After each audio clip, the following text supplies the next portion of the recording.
Hello everyone, welcome back to my channel. Om Sai Ram. कैसे हो आप लोग? वो बहुत अच्छे होंगे। मैं भी अच्छी हूँ। आज है गुरुवार, बाबा का दिन है। और सबसे बड़ी बात कि आज से मैं बाबा का व्रत स्टार्ट कर रही हूँ। तो आज मेरा पहला व्रत है। दो गुरुवार से मैं कोशिश कर रही थी कि मैं बाबा का व्रत करूँ। तो एक गुरुवार को शायद मेरी तबीयत ठीक नहीं थी, इस वजह से मैं नहीं कर पाई। मतलब उस दिन हाँ, तबीयत ही ठीक नहीं थी। तो दूसरे गुरुवार को मैं पूरा निश्चय की थी। उसके बाद वाले गुरुवार को बाबा दिख रहे हैं पीछे, कि आज से ज़रूर करूँगी। तो उस दिन भी यही हुआ कि मेरी मम्मी का तबीयत बहुत ज़्यादा ख़राब हो गया, तो इस वजह से मैं नहीं कर पाई। आज भी मेरे हस्बैंड की तबीयत ख़राब है बहुत, लेकिन फिर भी मैं शुरू कर रही हूँ क्योंकि मैं घर पे हूँ और ये बाहर में व्रत नहीं किया जाता है। तो घर पे हूँ तो मैं सोची हूँ कैसा भी कंडीशन हो मैं आज व्रत करूँगी, क्योंकि बहुत दिनों से मन हो रहा है। तो दो गुरुवार से तो बहुत ज़्यादा मन हो रहा था, आज तीसरा गुरुवार है। तो आज मैं स्टार्ट कर ली हूँ। अभी मैं हूँ किचन में और बाबा के लिए बना रही हूँ पालक। देखो देखो, चढ़ा हुआ है ना पालक। बाबा को पालक बहुत पसंद है, तो मैं बाबा को पालक अर्पित करूँगी। और सब कुछ पूरा प्रिपरेशन कर ली हूँ, बस मुझे स्नान करना है। स्नान करके और जाऊँगी पूजा करूँगी। सारा पूजा आप लोगों से मैं शेयर करूँगी। मिलती हूँ थोड़ी देर बाद आप लोगों से। आज व्रत करना है तो मैं कुछ सामान मंगवाई हूँ मार्केट से, और इनकी तबीयत भी ख़राब है तो इनके लिए ब्रेड, क्योंकि थोड़ी थोड़ी देर पे ऐसा होता है कि गैस वगैरह का भी समस्या इनको आ रहा है। तो पेट खाली नहीं रहना चाहिए, तो इस वजह से खाना तो हमेशा खाना नहीं चाहते हैं। तबीयत ख़राब है जिसकी वजह से खाना किसी को भी जब बीमार कोई होता है तो नहीं मन करता है खाने का। तो इसलिए ब्रेड मंगवाई हूँ, और साथ में ये सेंधा नमक बाबा के लिए मुझे पालक बनाना था। पालक बनाने के लिए मैं सेंधा नमक मंगवाई हूँ, पालक में डालूँगी। और जो भी मतलब व्रत वगैरह में सेंधा नमक का सेवन कर सकते हैं अगर आप चाहो तो इस वजह से मैं मंगवाई हूँ। और यहाँ पे पीला कपड़ा मैं बिछा दूंगी बाबा के आसने के लिए। पीला कपड़ा ही बिछाया जाता है।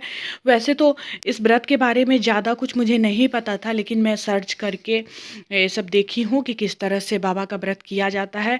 और मैं इस बात में विश्वास रखती हूँ कि मन में सच्ची भक्ति होनी चाहिए, श्रद्धा होना चाहिए। तो अगर आप कुछ गलत भी करते हो तो उसका वो नहीं होता है, क्योंकि हम अपनी तरफ से तो गलत नहीं करना चाहते हैं। जो चीज़ें नहीं पता होती है तो अनजान जो में कुछ गलती होता है वो भी बाबा माफ़ करते हैं। तो अब मैं करवाऊंगी बाबा को स्नान गंगा जल से। इस व्रत में पहले बाबा को स्नान करवाया जाता है। स्नान करके फिर जो वस्त्र है वो बाबा को पहनाना है, मतलब पूरा तैयार करना है। तो अभी मैं स्नान करवा रही हूँ। गंगा जल मेरे पास था हाल फिलहाल में ही, आप लोग देखे होइएगा, लगभग एक साल हुआ भी नहीं है अभी। मैं गई थी गंगा स्नान करने, तो वहाँ का ब्लॉग मैं शेयर करी थी आप लोगों को। तो वहीं से गंगा जल लेकर आई थी। तो वैसे तो सभी के घर में गंगा जल होता ही है, क्योंकि कोई भी पूजा बिना गंगा जल का नहीं होता है। तो बाबा को मैं स्नान करा दी हूँ। अब अच्छे से इनको पोंछ दूंगी और फिर मैं नया वस्त्र बाबा को पहना दूंगी, जो मैं शिरडी से लेकर आई थी। दो ही वस्त्र लेकर आई थी मैं शिरडी से। एक और लाई थी जो मैं अपने भाई को दे दी, मतलब बाबा को भी लेकर आई थी भाई के लिए। तो एक वस्त्र उसके पास है, हालांकि वो पहनाया भी नहीं है। वो जो बाबा थे वो आशीर्वाद वाला वो था बाबा का ये। तो उसमें मतलब पहनाने में भी दिक्कत होता, और वैसे ही बाबा अच्छे लग रहे थे, तो इस वजह से वो लोग नहीं पहनाया। तो हो सकता है बाद में कभी मैं जाऊँ तो वो भी इनके लिए मैं अपने बाबा के लिए ले आऊँ, क्योंकि इनको मतलब ड्रेस पहनाने के बाद बहुत सुंदर लगते हैं बाबा मेरे। बहुत ज़्यादा सुंदर, इतने सुंदर कि मैं देखते ही रह जाती हूँ उनको। जो इस तरह का मतलब मुकुट वगैरह पहना दो। और मैं माला मंगवाई थी मार्केट से ख़रीद के। माला पीले फूल का ही अर्पित किया जाता है। अगर आप विष्णु भगवान के भी भक्त हैं तो विष्णु भगवान को भी पीला फूल का माला, पीला फूल ही चढ़ाया जाता है। वैसे तो सभी भगवान एक ही है, आपकी श्रद्धा किस में है उस पर निर्भर करता है। क्योंकि बाबा कहा करते थे सबका मालिक एक, तो भगवान तो एक ही है। चाहे कोई किसी भी धर्म का हो, भगवान का रूप अलग अलग है। आप किस रूप में उनको देख रहे हो, किस में आपकी श्रद्धा है, वो होता है, मतलब मायने रखता है। नहीं तो मैं बहुत ज़्यादा विश्वास करती हूँ साईनाथ पे। साईनाथ की मेरे ऊपर बहुत ज़्यादा कृपा है। मैं बार-बार अपने वीडियो में बोलती हूँ इस बात को। तो मैं जब से शिरडी गई हूँ तब से मतलब मैं वो और ज़्यादा बाबा की भक्ति करने लगी हूँ। क्योंकि मुझे भक्ति मिली है तो मैं कर रही हूँ, मुझे अच्छा लग रहा है करने में और काफ़ी टाइम से मेरा मन हो रहा था कि मैं साईं व्रत करूँ। मेरे पास व्रत का पुस्तक भी था। किसी ने उपहार स्वरूप ही दिया था, जो व्रत का उद्यापन होता है तो उसमें दिया जाता है। तो किसी ने मुझे भी उपहार स्वरूप ये दिया था, तो मेरे पास व्रत का बुक था, तो मैं पढ़ी थी, तो मेरा मन हो गया था। और इधर आके तो जब से मुझे बाबा की भक्ति मिली, मैं शिरडी से आई, तब से तो बहुत ही ज़्यादा मन मेरा हो रहा था कि मैं व्रत करूँ। तो 2 व्रत से मैं नहीं कर पा रही थी, मतलब 2 गुरुवार से कोई ना कोई प्रॉब्लम हो रहा था। मैं शायद स्टार्टिंग में बताई भी हूँ अपने वीडियो में, लेकिन आज मेरा मन हो गया है। समस्या होते हुए भी मेरा मन हुआ है नहीं, आज तो मैं करूँगी तो करूँगी। कहा जाता है ना कि जो चीज़ जब होना रहता है तभी होता है। तो बाबा की इच्छा थी आज से, तो मैं आज से ही शुरू की हूँ। तो मैं इसमें व्रत का मतलब जितना देर तक मैं प्रिपरेशन कर रही थी, तब तक आप लोगों से शेयर की हूँ। इसके बाद मैं पूजा में लग गई हूँ। जब पूजा स्टार्ट कर दी हूँ, तो मैं कैमरे को बंद कर दी थी, क्योंकि वीडियो अगर बनाती ना तो बहुत लंबा वो बन जाता, बहुत ज़्यादा बड़ा हो जाता। अब मैं बाबा को चंदन कर रही हूँ, तो उतना बड़ा वीडियो फिर शेयर करना मतलब पूरा पूजा का ही हो जाता। कथा वगैरह मैं की हूँ, उसके बाद बहुत सारा कुछ पढ़ना होता है इसमें, तो सब पढ़ी हूँ। तो बहुत टाइम उसमें लगता है, तो इसलिए मैं बंद कर दी थी बाद में जाके। तो अभी देखिए मैं पूजा स्टार्ट कर चुकी हूँ, सब कुछ करके पूजा स्टार्ट मेरा हो चुका है।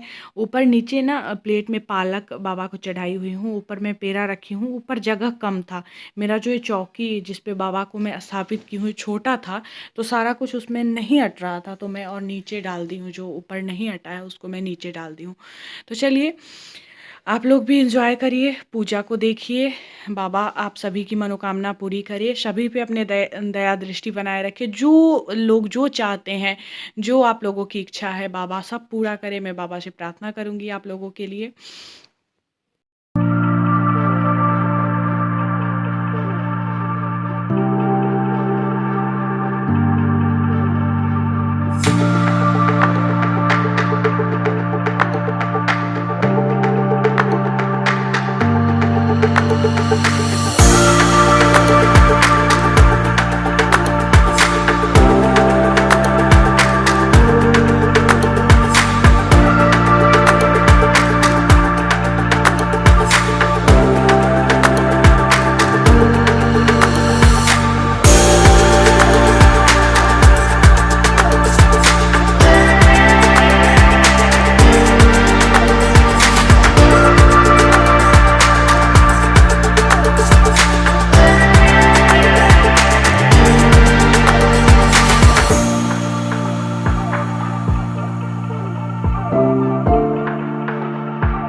बाबा की कथा पढ़ने के बाद मतलब बहुत अच्छा फ़ील होता है। लगभग 6 अध्याय है कथा में जिसको पढ़ना रहता है। उसमें अलग-अलग चमत्कार बताया गया है। अलग-अलग तरह का चमत्कार सब में बताया गया है। पढ़ने के बाद बहुत अच्छा फ़ील होता है। मतलब बहुत मतलब आपको खुशी-सी होगी अगर आप भक्त हैं बाबा के, तो फिर व्रत करके आपको बहुत अच्छा फ़ील होगा। क्योंकि मैं उसको फ़ील कर रही हूँ, इसलिए मैं अपना अ, बता रही हूँ। मेरे अंदर जो हो रहा है, मैं जो फ़ील कर रही हूँ, वो आप लोगों को बता रही हूँ। तो कर ली हूँ तो मैं अब संतुष्टि से रहूँगी। नहीं तो क्या होता है कि मेरे अंदर बेचैनी होने लगता है। जैसे मैं माता लक्ष्मी का व्रत करती हूँ, वैभव लक्ष्मी व्रत जो कल है शुक्रवार को, तो मैं करते रहती हूँ तो मुझे अच्छा फ़ील होते रहता है। और कभी भी मेरा छूट जाता है ना तो मेरा मन अजीब-सा होते रहता है, मतलब मन नहीं लगते रहेगा। किसी कारण से अगर मैं छोड़ देती हूँ तो इधर कब से ऐसा हो रहा है कि बार-बार माता लक्ष्मी का व्रत जो है मेरे से छूट जा रहा है। मतलब उस व्रत में भी यही होता है जो साईं व्रत में होता है कि अगर आप कहीं बाहर गए हो तो फिर उस दिन उस व्रत को नहीं करना रहता है। आप उस दिन उस व्रत को छोड़ दें और फिर जो अगला शुक्रवार आएगा तो उस व्रत को उस समय करें। तो बार-बार छूट जा रहा है तो फिर अच्छा मतलब अंदर से फ़ील नहीं होते रहता है। कर लेती हूँ तो बहुत सुकून सा रहता है। वैसे मतलब मन में होते रहता है ना कि हाँ, भगवान के लिए इतना सा टाइम नहीं निकाल पाए। तो अभी देखिए शाम का था, ये आरती मैं कर चुकी हूँ। आरती ख़त्म करने के बाद साईं सचरित्र पढ़ने के बाद का ये वीडियो है, जो अभी आप लोग देख रहे हो। हेलो, कैसे हो आप लोग? उम्मीद है बहुत अच्छे होंगे। मैं भी अच्छी हूँ। अभी टाइम कितना हो रहा है? 9:40, रात के 9:40 अभी हो रहा है। और मुझे अभी खाना बनाना है। खाना मैं नहीं बनाई हूँ और ना ही वो कर पाई हूँ, ना ही क्लास ले पाई हूँ बच्चे लोग को जो मैं पढ़ाती हूँ। कल तो मैं पूरा वीडियो बना ली अपलोड करने के लिए, उसके बाद कुछ प्रॉब्लम आ गया जिसकी वजह से वीडियो भी ख़राब हो गया मेरा और मैं कर भी नहीं पाई। मैं बोली थी कि ज़रूर करूँगी, लेकिन कहा सच में कहा जाता है ना कि जो कुछ भी अपने हाथ में नहीं होता है, जो होना रहता है वही होता है। हीटर को मैं बंद कर देती हूँ, पीला पीला मैं दिख रही हूँ। तो उसमें क्या है कि पूरा बन गया था और कुछ हो गया जिसकी वजह से बीच में मुझे छोड़ना पड़ा और वीडियो ख़राब हो गया। पूरा वीडियो बना हुआ था सो भी ख़राब हो गया। और आज पूरे दिन व्रत था और फिर इनकी तबीयत ठीक नहीं है तो सारा दिन मैं काम में ही लगी रहती हूँ। फुर्सत ही नहीं होता है कि मैं कर पाऊँ। कुछ भी नहीं हो पाता है मेरे से। पूरा दिन काम काम काम, दिख रहे होगा ना पूरा सूख गया है ये। मतलब परेशानी की वजह से ये सब हो रहा है मुझे। तो मैं 7वें चरण के नियोजन पे वीडियो बनाई थी कि 7वें चरण में सबका हो जाएगा, क्योंकि लोग ना जो अब अभ्यर्थी हैं बहुत ज़्यादा कमेंट आ रहा था। और जो वीडियो बनाई हूँ मैं उस सब वीडियो पे कि सारे लोग अपना अपना परसेंटेज बता बता के पूछ रहे थे कि इतना मेरा है तो मेरा होगा कि नहीं, मेरा होगा कि नहीं। तो उसी पे मैं वीडियो बना दी हूँ कि सबका होगा, क्योंकि इस बार से डोमिसाइल लागू हो गया है तो बिहार से बाहर वाले नहीं आएंगे, तो सिर्फ बिहार के ही अभ्यर्थी रहेंगे। और वैसे भी अभी सभी लोगों का छठे चरण में हो गया है, तो इस वजह से ज़्यादा से ज़्यादा लोगों का हो पाएगा। ज़्यादा घबराने की आवश्यकता नहीं है, सबका हो जाएगा। कितना भी कम मार्क्स हो तो भी हो जाएगा। थोड़ा सा प्रॉब्लम होता है एसएसटी वाले को 6 to 8 में, जो क्योंकि उसमें सीट ही नहीं होती है। एक तो अगर आप किसी स्कूल में जाओगे तो स्कूल में टीचर भी आपको 6 to 8 में ना सोशल साइंस के मिलेंगे ना साइंस के मिलेंगे, और सीटें भी खाली नहीं है। तो पता नहीं ऐसा क्यों होता है, तो नहीं मैं बता सकती, लेकिन टीचर भी नहीं है और सीटें भी खाली नहीं है। पता नहीं किस तरह से रिक्ति दिया जाता है। किसी भी स्कूल में चले जाइएगा शायद ही 1-2 कभी मिल जाएँ आपको 6 to 8 में टीचर। और सीटें भी खाली नहीं है, क्योंकि 50% के बारे में दिया गया है कि पदोन्नति से भरा जाएगा। और तो 50% भी तो पे भी तो होना चाहिए, तो वो उसके लिए 50% भी रिक्ति नहीं दिया जा रहा है। पता नहीं क्यों ऐसा हो रहा है। तो आगे सबका हो जाएगा, ज़्यादा टेंशन लेने की आवश्यकता आप लोगों को नहीं है। और एक डॉली कुमारी जी हैं जो बार बार मुझसे वैभव लक्ष्मी के बारे में पूछ रही हैं, तो मैं बताऊंगी आपको। हो सकता है कल के वीडियो में आप देखिए, लेकिन बताऊंगी ज़रूर। मैं रोज़ पढ़ती हूँ, आप मेरे सभी चैनल पे जाके कमेंट कर रहे हो। और पता है मैं वह लक्ष्मी व्रत का वो विधि अपने चैनल पे अपलोड की हुई हूँ, अगर आप ढूंढेंगे ना तो आपको मिल जाएगा। वैसे बहुत पहले की थी, इसलिए मैं लिंक नहीं होगा तो मैं देखूंगी, ढूंढूंगी, शेयर कर दूंगी। नहीं तो फिर मैं आपके लिए वीडियो अलग से बना ही दूंगी जिसमें सारा कुछ आपको मैं बता दूंगी। तो विशेष परेशान होने की आवश्यकता आपको नहीं है। परेशान नहीं हुई है, मैं बता दूंगी। तो चलिए आज के इस वीडियो में ज़्यादा बात नहीं करूँगी क्योंकि वीडियो ऑलरेडी बहुत लंबा हो चुका है। जब मैं व्रत कर रही थी तो उस समय का वीडियो बहुत ज़्यादा शूट कर ली थी, तो ज़्यादा बात नहीं करूँगी और मिलती हूँ फिर आप लोगों से नेक्स्ट ब्लॉग में कल। तब तक के लिए बाय बाय, गुड नाइट, ओम साई राम, जय माँ लक्ष्मी।